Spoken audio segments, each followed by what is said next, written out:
Will he let me push the siren button? Today, I am learning what it's like to be a firefighter. Do you think they'll let me do the siren on the fire truck? I'm Kid Intern. Hey Kid Intern, I'm Greg Arnold. Nice to meet you. Curious kids ask good questions. Why did you want to become a firefighter? Probably when I was about your age, we did field trips to fire stations growing up, and I thought, oh, that would be so cool to do someday. And then you go to school, and it just wasn't really in the cards for me at the time. My wife and I moved out here 4 years ago, and I saw an ad that said, volunteer firefighters needed. I talked to Captain Homrich, signed up, and I've been doing it about 4 years since. How much does this truck cost? I don't have the exact number, but several $1 million for sure. For the actual truck itself and then all the tools we put in it, it's a lot of money riding down the road. So we have to be careful to make sure we maintain it, we don't crash it. We're doing weekly inspections on all of our tools, making sure those work properly. So on this side is our front bumper line for hoses. So we can grab these two in the nozzle and walk backwards. 150 feet, we'll use these mostly on car fires. So we can quickly get this out, get it down the highway and start putting out the car. So if you heard of Jaws of Life, that's what these are. These are spreaders and cutters. So this tip will spread metal apart, and then all across the middle here, that'll actually cut metal. So you can hold this handle up here and then back here. It was like 100 pounds. It's a lot. It gets heavy. What's the hardest part of your job? Hardest part, the gear's hot and heavy during the summers out here. We get real hot summers, and you put that coat on, you could be riding to the call and you start sweating. Without going too much into the detail, there's some calls that bad things happen on that you don't necessarily want to see, but we're here to help and want to help people when they need 911. So the tough calls are there, but we're here to help. And then, yeah, outside of that, it's hot.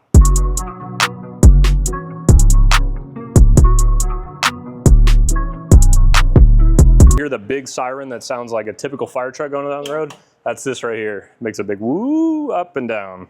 So that's called our Q siren. That's a big one. We've got air horns. We've got different sirens all over this thing to let people know we're coming. Will he let me push the siren button?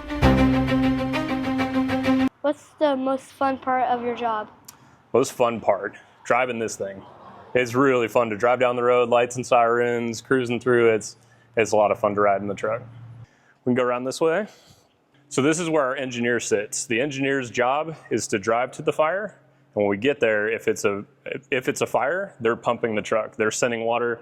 There's a big pump behind here. They're making sure that water is going to the hand lines and we can actually put out the fire. So their job is this truck. They need to know everything about it. So we've got gear on this side and then gear on the other side as well. So these are all of our firefighters on this side, and then lieutenants and engineers are on the other side.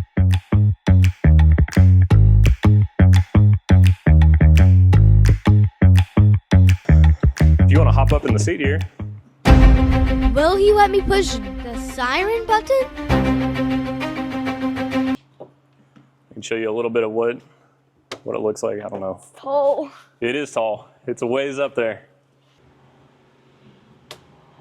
And then you can just push down with your foot.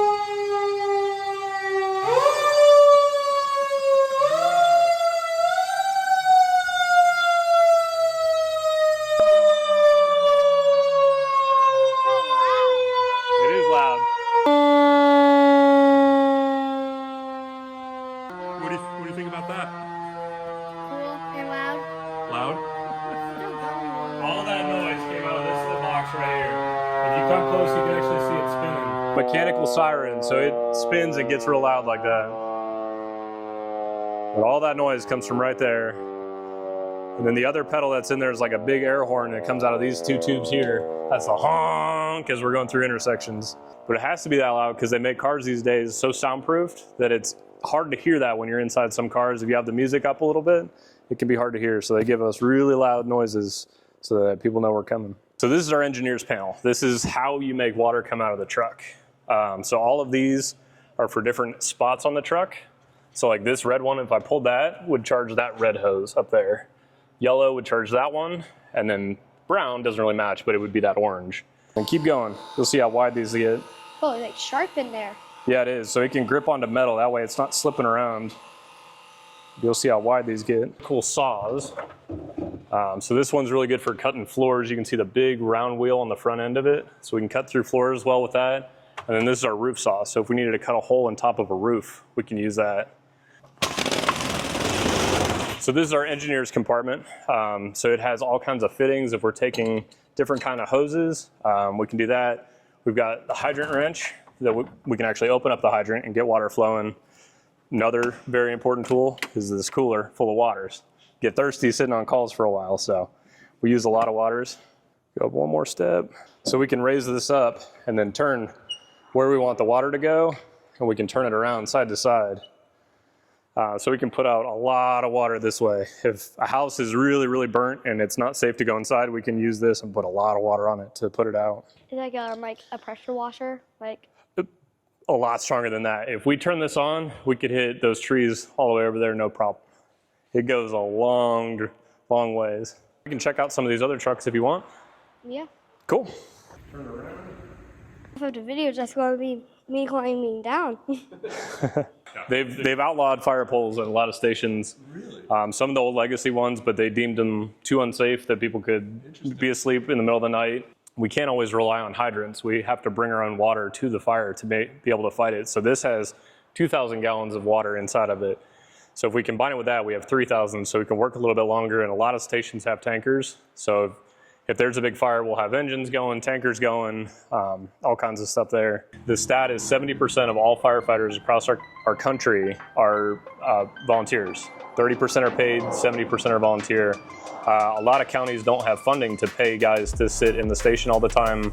Occasionally you can be in areas where there's not a heavy burden on 911 versus Chicago or New York. Those guys are running all the time. So there's still a use for volunteer firefighters in the area. Yeah, so the volunteer firefighters are super important. When someone calls 911, they need someone to show up. And so they can't always have the funding to staff the paid stations, and they need people to respond and help out. And so, you know, there's, I think, 100 people in the system right now that have raised their hand and said, hey, I don't need to get paid for this. I want to help out the community. And when 911 call comes in, they get on the truck and go to the house and help out with whatever they called for. Yeah, so we can go through these trucks here. So this is our brush truck here. It's got big old tires, so we can go through any fields that we need to get to. A lot of the fires are back in farmlands. So this one's really great. We can take that out here. The engineer's driving the truck to the fire. The lieutenant is sitting in the front right seat, kind of coming up with a game plan. They're looking at our computer system that gives us all the dispatch information. So we know where we're going, what we're going into, if there's people in the house, not people in the house, a car accident, it could be a medical call that we just need to know patient history. So we can see that all there. And then the firefighters are back here. We've got 2 riding backwards and 2 forwards. So we'll put these on the ground if we need to land a helicopter. If someone is hurt really bad or they're way off in the distance, that's going to take a long time for an ambulance to drive. When we're on the scene of emergency, we walk, we don't run. So a lot of people think, oh, they don't care, they're moving slow, but we're doing it methodically. It's their emergency, not ours. So we're there to help. We need to make sure we do it safely. So we're walking quickly. We want to fix the problem, but we're doing it safe. Actually just using this about an hour ago. But this is our thermal imaging camera. So if we turn it on here, you can see it'll read temperatures. So you can see that's the computer. It's a little bit hotter than the rest of the truck, but you can get a pretty good picture looking through here. It'll show, so if somebody's lost in the woods and we don't know where they are, we can use this and say, oh, there's a person that's hotter than the rest of the woods. You know it's getting hot. Like a giant washing machine. So when we come back from fires, we want to be as clean as possible because there's all kinds of bad things that get on our gear from fires. So we want to get that off as quickly as we can. We have a lot of kids come by and donate. They'll do drawings or thank you cards, which is always fun to see. We don't really do this job to get thanked. So it's sometimes hard to come up with a reason to say, how do you say thank you? But cards, people will drop off food, and our volunteer station is a 501c3 charity. So if people want to donate money, that helps us buy equipment, help maintain these trucks, send people to training, things like that as well. So there's the money element of it, but just a simple thank you goes a long ways. So big, comfy chairs, sit, watch TV, hang out here, storm standbys, all kinds of, we'll have the weather up on the TV. And then the kitchen, where we can cook all sorts of meals. It's a really nice kitchen, commercial grade. We had Chick-fil-A come by the other day and gave us 200 sandwiches. They had too many for an event, so they brought them here and we ate off of them. So it's nice that people swing by and give us food. That's really free Chick-fil-A. What do you say about that? I wish I was here.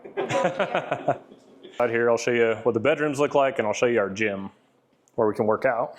What skill is the most important if I want to be a firefighter?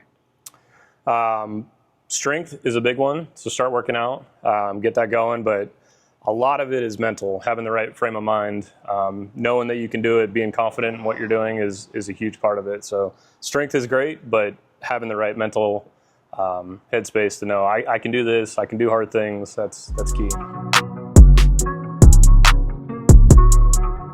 So the EMS supervisor that's here 24 hours a day will do 24-hour shifts and then 3 days off. So they sleep in that room, 2 EMS, and then a fire one on that side. So Dave, one of our other firefighters, he works for a technology company. He works out of here most days as well. So he's got a big office set up. We've got a dartboard. And then here's our gym.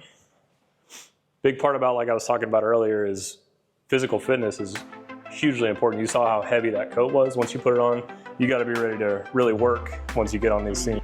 Thank you. You're welcome. Come back by for your birthday party. What's your job? Tell me what you do. I'm the kid intern here to learn from you. Meeting heroes, builders, artists too. Asking questions and learning what they do. Everyday adventure, discovering who I'll be. I'm the kid intern, curious and bright.